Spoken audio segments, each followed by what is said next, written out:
खूप इझिली बनणारी मसालावाली भेंडी बनवतो. एकदम सिंपल रेसिपी असणार. डिटेल्स मी कॅप्शनमध्ये ॲड करतो. सुरुवातीला भेंडीला असं कट करून घेतलं, स्वच्छ धुवून कट करून त्याच्यावरती थोडा बेसन, खडे मसाला पावडर, हळद आणि आपल्याला लाल तिखट ॲड करायचा किंवा आगरी कोळी मसाला.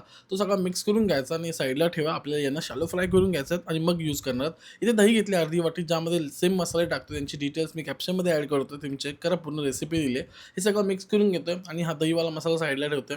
गरम पॅनमध्ये तेल टाकायचं आहे आपल्याला आणि ते जे भेंडी होते मसाला आपण कोट केलेले, ते मस्त फ्राय करून घ्या, शॅलो फ्राय करून घ्या, सॉफ्ट करून घ्या, शिजवून घ्या. ॲटलीस्ट 60% शिजले पाहिजेत. त्याच पॅनमध्ये आपल्याला परत तेल टाकायचं आहे, जिरा टाकायचा आहे, मग चॉप केलेला कांदा टाकायचा आहे. मस्त मिक्स करून घ्या. कांद्याला मस्त ट्रान्सपरंट करून घ्या, सॉफ्ट करून घ्या.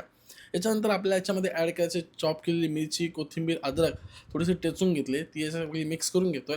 देन याच्यामध्ये आपल्याला टाकायची टोमॅटोची प्युरी. आता इथे टोमॅटो पण आहे, दही पण आहे, थोडी आंबट होऊ शकते, तर तुम्ही ते ॲडजस्ट करा. त्यानंतर त्याच्यामध्ये थोडं मीठ टाकून मस्त मसाला शिजवून घेतोय. हा दहीवाला मसाला याच्यामध्ये ॲड करतोय, तो पण मिक्स करून घेतोय. हा दहीवाला मसाला मिक्स झाल्यानंतर प्रॉपर शिजवून घ्या. त्याला एकदम असं कलर येऊ द्या, तेल येऊ द्या वरती आणि देन आपल्या याच्यामध्ये ती भेंडी ॲड करायची.